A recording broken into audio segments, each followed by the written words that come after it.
দ্বিতীয় তিমথিও 2:1 থেকে পড়ছি। হালেলুয়া। অর্থাৎ হে আমার বৎস, তুমি খ্রিস্ট যিশুতে স্থিত অনুগ্রহে বলবান হও। খ্রিস্ট যিশুতে স্থিত অনুগ্রহে বলবান হও। আর অনেক সাক্ষীর মুখে যে সকল বাক্য আমার কাছে শুনিয়াছ, সে সকল এমন বিশ্বস্ত লোকদিগকে সমর্পণ করো, যারা অন্য অন্য লোককে শিক্ষা দিতে সমর্থ। হালেলুয়া। লাইনটা গুরুত্বপূর্ণ হয়ে দেখেছি যে বাক্যগুলো অন্য অন্য লোককে দিতে সমর্থ। হালেলুয়া। পরে কি লেখা আছে? তুমি খ্রিস্ট যিশু উত্তম যোদ্ধার মতো আমার সহিত ক্লেশ ভোগ স্বীকার করো, কেননা যুদ্ধ করিবার সময় আপনাকে সাংসারিক ব্যাপার রূপে পাশে বদ্ধ হইতে দেয় না, যেন তাকে যে ব্যক্তি যোদ্ধা করিয়া নিযুক্ত করিয়াছেন তাহারই পুষ্টিকর হইতে পারে। হালেলুয়া। বাইবেলে লেখা আছে যে আমরা জাগতিক ক্ষেত্রে যদি যুদ্ধ হয়, যুদ্ধ সম্বন্ধে আমরা অবগত আছি তো সকলে। হ্যাঁ, খুব অল্প বয়সে মানে আর্মি বিএসএফ নিয়ে নেয়, খুব অল্প বয়সে, মানে তুমি বিয়ে দেওয়া করার আগেও নিয়ে নেবে, এটা মোটা ব্যাপার। আর যখনই সে চাকরি করার পরে তাকে দেখবে এলাকায় রাখে না, অন্য স্টেটে দিয়ে দেয়, অন্য রাজ্যে দিয়ে দেয়, অন্য বর্ডারে দিয়ে দেয়, এলাকায় রাখে না। কেন? হালেলুয়া। পরিবারের থেকে দূরে রাখে। বাইবেলের কাছে তুমি যদি খ্রিস্টের উত্তম যোদ্ধা হও, হালেলুয়া, তুমি যদি খ্রিস্টের উত্তম যোদ্ধা হও, পরিবারকে পাশে রেখো না। হালেলুয়া। এক কথায় বলে যে পিছু টান ওটা যেন তোমার না হয়। পিছু টান হওয়ার জন্য কি হয়? সমস্যা হয় তো নাকি? সে দেখবে যে রেডি যে আমি অমুক দিন অমুক টাইমে অমুক জায়গায় প্রার্থনায় যাবো, বাড়ির থেকে বারবার নক করছে, আজকে তুমি যাবা না কিনা। হালেলুয়া। হালেলুয়া। বিএসএফ দের এক রাজ্য থেকে অন্য রাজ্যে দেয় এই কারণে, জানে যুদ্ধ প্রায় চালু হয়ে গেছে। যদি এলাকার মধ্যে তাহলে কি বলবে, একটু পরে যাচ্ছে, ওটা ফোন করে বলি, আমি স্যারে বলি আমি আছি, আমি আসছি একটু পরে। আর বিদেশে গেলে সেই জিনিসটা হয় না। হালেলুয়া। বাইবেলে কি বলছে? এবার এই যুদ্ধ করতে গেলে বাইবেলে কি লেখা আছে? আমাদের ঈশ্বরের বাক্যে পরিপূর্ণ হতে হবে। আমাদের ঈশ্বরের বাক্যে পরিপূর্ণ করতে হবে।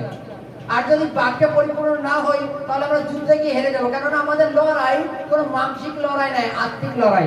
হালেলুয়া।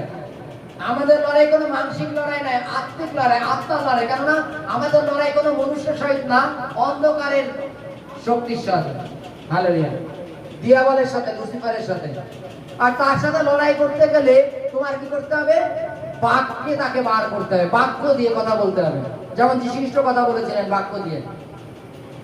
যীশু খ্রিস্ট বাক্য দিয়ে শয়তানকে বারবার উত্তর দিয়েছিলেন। কেন? লেখা আছে তুমি ঈশ্বর সদবোধ পরীক্ষা নিও না। লেখা আছে যে মনুষ্য কেবল রুটি দ্বারা ঈশ্বরের মুখের কথা বাক্যে বাঁচিবে। আছে তো নাকি? তদনুসারে বাইবেলে কি বলছে? প্রথম যে লাইনটা বললাম, এই লাইনটা কি বলছে দেখো, যে এমন বিশ্বাস লোকদিগকে সমর্পণ করো, যারা অন্য অন্য লোককেও শিক্ষা দিতে সমর্থ। বাক্য, আমরা একে অপরকে যেন বাক্য দিয়ে গড়ে তুলি, না তো প্রত্যেকটা মুহূর্তে তারা শয়তানের সামনে গিয়ে হেরে যাবে। তাহলে খ্রিস্টের উত্তম যোদ্ধা হলে কি করে? আমরা প্রার্থনা করি, পারিবারিক চাপের জন্য প্রার্থনায় একদম সময় দিতে পারি না, 5 মিনিটও প্রার্থনা করি না। তাহলে তুমি যুদ্ধে লড়াই করবা কি করে? তুমি যুদ্ধে লড়াই করবা কি করে? তোমার মধ্যে যদি বাক্যের জ্ঞান না থাকে। হালেলুয়া। আমরা বাক্য তৈরি কিভাবে? যেমন উদাহরণ, জাগতিক জগতে যদি রয়ে যায়, মনে করো উদাহরণ, তোমার ছেলেটা ওই পাড়ার ক্লাবের লোক ধরে নিয়ে গেছে, কোনো কারণবশত রাস্তার কাছে নেশা করছিল, কিংবা কোনো মেয়েকে টিটকারি কেটেছে বা সাইকেল অ্যাক্সিডেন্ট করেছে বলে নিয়ে গেছে। তোমরা বাড়ি থেকে, পাড়ার থেকে 2-4 জন এক জায়গায় হয়েছে, নিজেরা পরামর্শ করে যাচ্ছে যে কি কি বলতে হবে ক্লাবে গিয়ে, ইচ্ছা খুশি বলবো, মানে বাড়ি থেকে প্ল্যানিং নিয়ে যাই যে ছাড়বা না কেন, আমার ছেলেকে ছাড়তে হবে। কিন্তু বাইবেলে লেখা আছে যে আমাদের বাক্য দিয়ে তৈরি করতে হবে, আমাদের লড়াইয়ের সাথে নয়, খিস্তি খাস্তা গালাগালি দ্বারাই নয়, বাক্য দিয়ে, ঈশ্বরের প্রেম দিয়ে লড়াই করতে হবে এবং শয়তানের কাছ থেকে ছাড়িয়ে নিয়ে আসতে হবে। হালেলুয়া। বাইবেলের কাছে তোমরা যীশু খ্রিস্টের উত্তম যোদ্ধার মতো আচরণ করো। বাইবেলে কোন বলছে যে আমার মতো ক্লেশ ভোগ স্বীকার করো। হালেলুয়া। আমরা ক্লেশ ভোগ স্বীকার করি না, আমরা কষ্ট স্বীকারই করি না। যদি আমরা কষ্ট স্বীকার না করি তাহলে আমরা খ্রিস্টের উত্তম যোদ্ধা হব কি করে? হালেলুয়া। খানিকক্ষণ আগে আমি একটা পোস্ট দেখছিলাম, একটা মেয়ে তার বাবাকে বলছে যে বাবা, আমার যে বয়ফ্রেন্ড সে যেন 2,00,000-2.5 লাখ টাকার মোবাইল ব্যবহার করে, আর আমার মাত্র একটা 10,000 টাকার ফোন দিয়ে সেই নিয়ে লোকের সামনে যাওয়া যায়। একটা ছোট বড় একটা লেভেল না? তো তার বাবা একটা কাজ করে কোম্পানিতে, সামান্য কিছু মাইনে পায়, মনে করো 10,000 টাকা মাইনে পায়। এবার সেই মেয়েটা বাবাকে তো উল্টো পাল্টা বলছে। মেয়েটা বড়, মানে বড় মানে খুব বড়, মানে কলেজে পড়া মেয়ে। খুব বলা বলছে যে আমি ভাবিনি যে আমার এত গরিব ঘরে জন্ম হবে, এই ছোট একটা চার দেয়ালের মধ্যে আমার থাকতে হবে সারা জীবন, এইভাবে জীবন কাটাতে হবে। আমি আগে জানলে এরকম করতাম না, অনেক রকম ভাবে যে তোমার মেয়ে হয় আমার বাপ হয়ে গেছে, এরকম ভাবে বাবাকে অনেক ভাবে ইনসাল্ট করছে। করার পরে এই বিষয় নিয়ে বলার পরে তার বাবার রাত্রে কি ভাবনা হতে পারে? সে রাত্রে তার বাবার কিছু ভাবনা চিন্তা নিল, নিয়ে পরের দিন অফিসে গিয়ে স্যারকে বলছে, স্যার আমার কিছু লোন লাগবে। কত? নানা গুলো 50,000। আমার জামাই যদি 2.5 লাখ টাকার ফোন ব্যবহার করে, আমার মেয়ে 10,000 ফোনে হচ্ছে না, তাহলে 50,000 টাকা দেওয়ার ফোন না দিলে হবে না।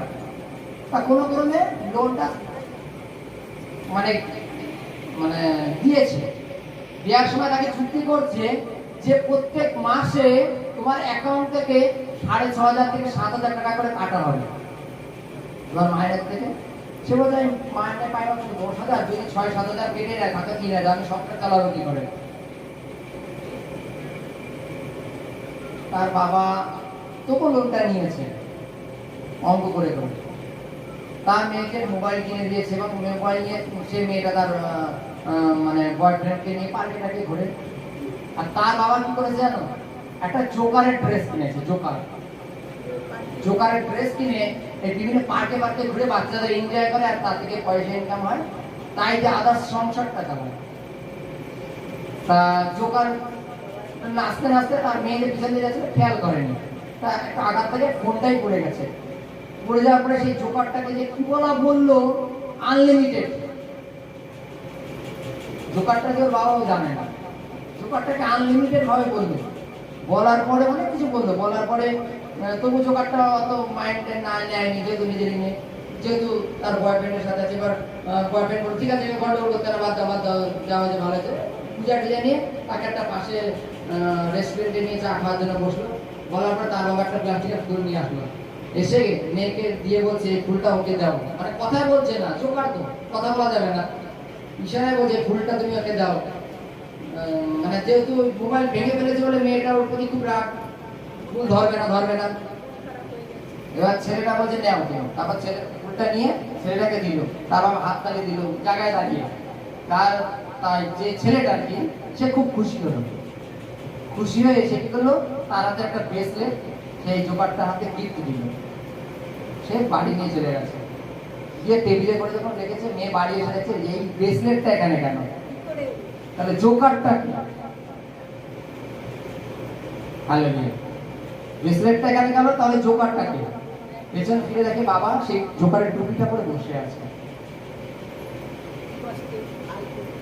মাথা নিচু করে বসে আছে। সেখানে বাবার কি ভাষা থাকে আর মেয়ের কি ভাষা থাকে বলো?